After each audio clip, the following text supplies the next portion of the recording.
সবাই নতুন নতুন গল্প শুনতে এই চ্যানেলটি সাবস্ক্রাইব করে পাশে থাকা বেল আইকন বাটনটিতে ক্লিক করে নোটিফিকেশন অন রাখতে পারেন। ডেঞ্জারাস গুন্ডি মেয়ে পর্ব ৩। আরেকটা মজার ঘটনা ঘটলো ক্লাস 8-এর মাঝামাঝি সময়। কিরকম? মে কি জুন মাসের কথা। আমি আর আপু যখন বিকেলে ছাদে বসতাম তখন একটা ছেলে ঢিল দিত। কি সাংঘাতিক! মাঝে মাঝে ঢিলের সাথে চিঠিও থাকতো।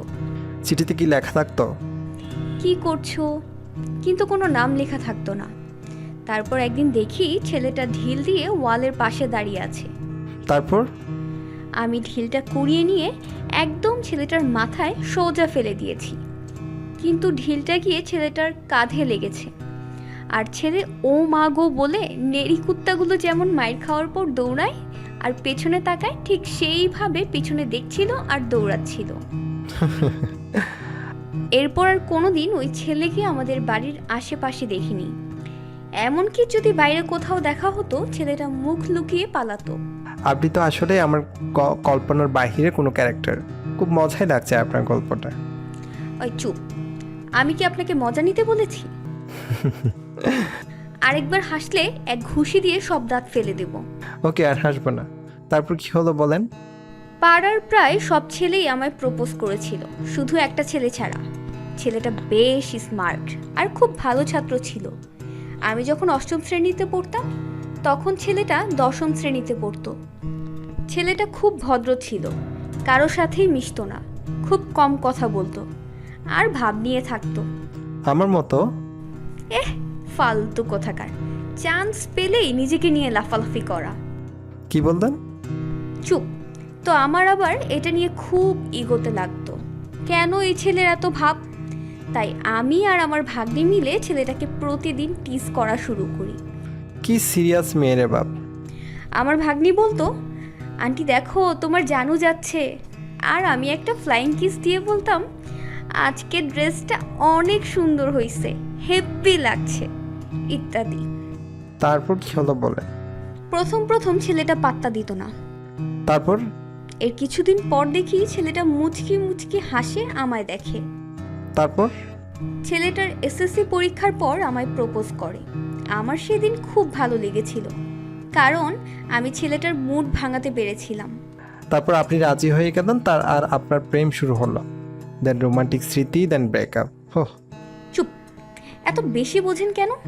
নিজে ছ্যাঁকা খেয়েছেন তো, তাই সবাইকে একই ভাবেন। আমি ছেলেটাকে রিজেক্ট করে দিলাম। কি খারাপ? কারণ আমার তো ছেলেদের ভালোই লাগতো না, আমি তো মেয়েদের উপর ক্রাশ খেতাম। কহিরে মেয়ে? এই মেয়েদের মতো, কিন্তু মন মানসিকতা একদম ছেলেদের মতো। ও মাই গড, এটা আবার কি রকম ব্যাপার? আমি জানি না। যাই হোক, তারপর কি হলো বলেন? সেদিন থেকেই আমার জীবনে একের পর এক কোঅ্যাক্সিডেন্ট ঘটা শুরু করলো। কিরকম? ব্যাপারগুলো ম্যাজিকের মতো হতে লাগলো। বুঝলাম না। জামালপুরে আমরা যেই পাড়াতে গিয়েছিলাম, ছেলেটাও সেই পাড়াতে গিয়েছিল। আমরা 3 দিন ছিলাম সেখানে, এবং 3 দিনই ছেলেটার সাথে আমার দেখা হয়েছে। এটা হতেই পারে। আরে শুনুন না, 3 দিন পর আমরা যেই গাড়িতে করে বাসায় ফিরছিলাম, সেই গাড়িতে আবার ছেলেটার সাথে দেখা হয়ে গেল। কেন জানি এই ছোট ছোট ব্যাপারগুলো আমায় খুব ভাবাতে লাগলো, আর আমি অবাক হতে শুরু করলাম। আর এটা থেকে আপনি ছেলেটার প্রতি দুর্বল হয়ে পড়লেন? রাজশাহীতে আমাদের বাসা ছিল পদ্মা আবাসিকে, আর সেই পাড়াতেই ছিল ছেলেটার বাসা।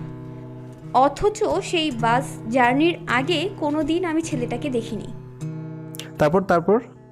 তো বাসায় আসার পরদিন থেকে প্রতিদিন কমপক্ষে একবার হলেও ছেলেটার সাথে আমার দেখা হতে লাগলো। হয় কলেজে যেতে আসতে, না হয় কোচিংয়ে যেতে আসতে। একদিন আমি বাণিজ্য মেলায় যাব বলে কলেজ কোচিং কোথাও যাইনি। তারপর? আমি ভেবেছিলাম আজ হয়তো দেখা হবে না, কিন্তু আজব ব্যাপার, আমি মেলায় ঢোকার সময় ছেলেটার সাথে দেখা হয়ে গেল। ছেলেটা মেলা থেকে বের হচ্ছিল। আমি সেই দিন এতটাই শক খেয়েছিলাম যা বলে বোঝাতে পারবো না। আর এভাবে ছেলেটার সম্পর্কে জানার আগ্রহটা বেড়ে যায় আমার। এভাবে আরও কিছুদিন যাবার পর একদিন রাতে দেখি ছেলেটা আমায় ফ্রেন্ড রিকোয়েস্ট দিয়েছে ফেসবুকে। আর সেদিনই ওর নামটা জানা হলো। ছেলেটার নাম বিজয়। বুঝছি। তারপর প্রেম হয়ে গেল, তাই না? ধুর, আপনি কথার মধ্যে এভাবে হ্যান্ডেল মারবেন না তো। এমন করলে কিন্তু আপনার হাত পা ভেঙে পাউডার বানিয়ে দিব। হাহ, তারপর কি হলো বলুন? তারপর আবার কি, কথা হতে শুরু হলো আমাদের। আমি তো ওর প্রতি আগে থেকে কৌতূহলীই ছিলাম, তাই খুব বেশি দিন সময় লাগেনি ওর আমাকে কনভিন্স করতে। আমাদের রিলেশনটা শুরু হয়ে গেল। তারপর প্রথম প্রথম নিজের কাছেই কেমন যেন লাগতেছিল।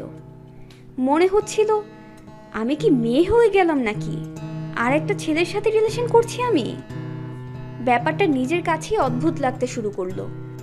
তারপর বিজয় ধীরে ধীরে কিভাবে যেন আমার সব কিছু বদলে দিতে লাগলো। কীরকম? প্রথমে ও আমার সিগারেট খাওয়াটা বন্ধ করে দিল।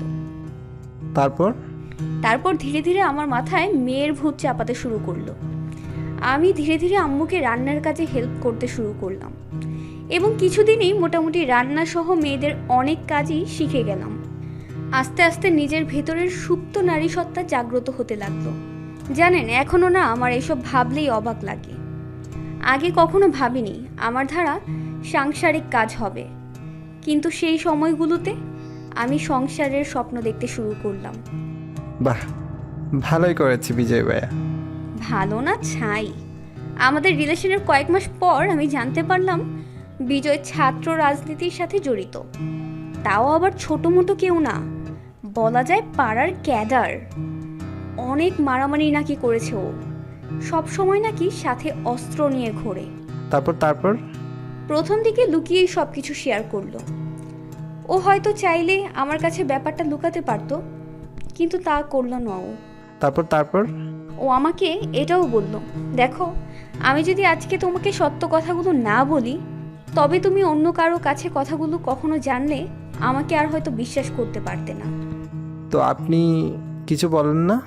পর্বটি কেমন লাগছে কমেন্ট করে জানাতে ভুলবেন না। দেখা হচ্ছে নতুন পার্টে, ততক্ষণের জন্য বিদায়।